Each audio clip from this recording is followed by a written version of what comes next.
Recently, I posted a video showing how to play the center game. I'm going to leave a card up here so you can watch this video if you want.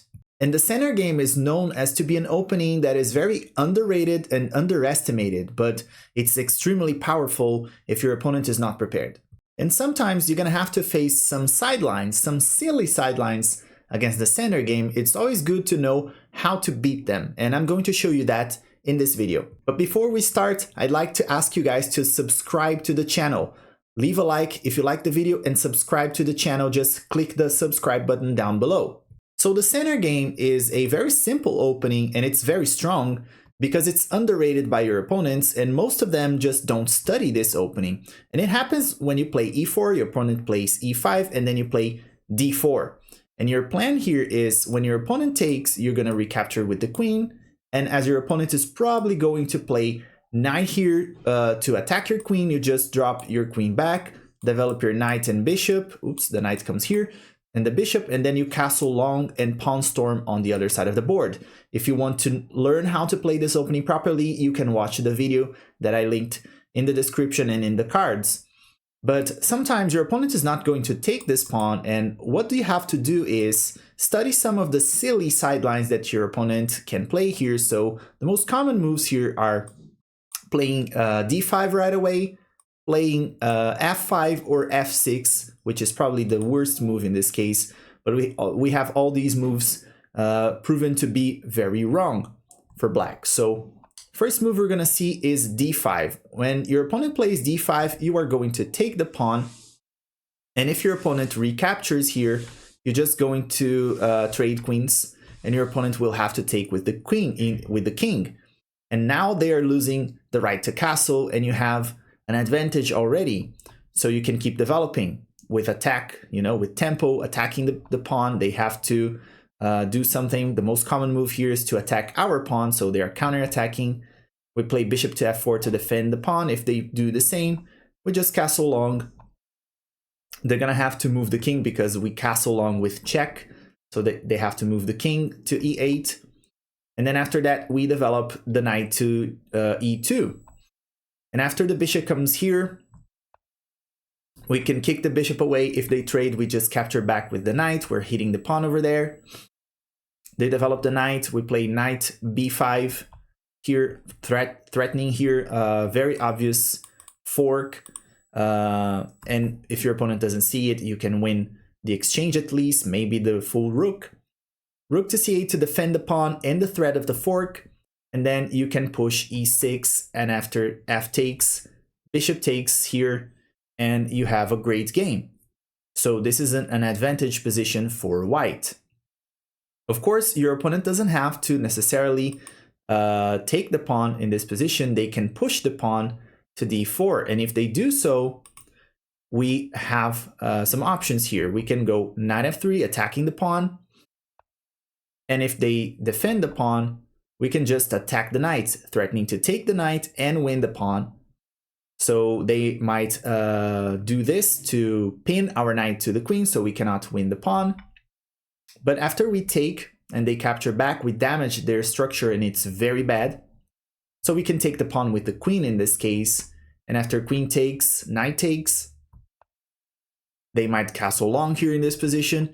You can go ahead and develop your bishop. After c5, you drop it back. You can trade some pawns over here. After f3, they drop the bishop back. You develop the knight and keep developing your pieces. You can castle long and bring your rooks to the center of the board. You have a great game here in this position as well. And this king is very vulnerable here. You can see that is not a really good position. The pawn structure here is very, very bad. You have a better pawn structure, just a better game overall. Okay, so going back to this position, when we play d4, your opponent can also go for f5. And here we have some very interesting and funny sidelines with checkmate even. So after we take this pawn, we're going to take on f5 here in this position. Opponent can actually push or take. And if they take, which is the most common move, you're just going to play queen h5 check. And after they try to block with the pawn, you just take the pawn. F takes g6. They have two options here. They can take the pawn with the other pawn, or they can develop this knight, trying to be fancy here. So if they take the pawn, you can just go ahead and take. After the king moves, we can check, and here you can already see that we're going to win a lot of material. We can take here, go back, and there's no way, this is just checkmate. Okay, so your opponent has other options here. Of course, they can go for different moves. Instead of playing g6 in this position, they have, instead of taking, they can actually play the knight move here, trying to be fancy, attacking your queen. But in this case, you're just going to ignore and push your pawn to g7 with check, discovered check. And after they take the queen, you just take the rook with another, making another queen, and you win the rook in this process. After the check here, just move away.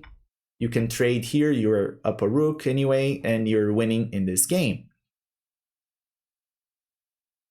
Okay, so this is a typical situation where your opponent, after you take, can also play e4 and push the pawn.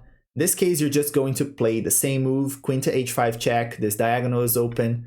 We have the same combination of moves here. So after takes, takes.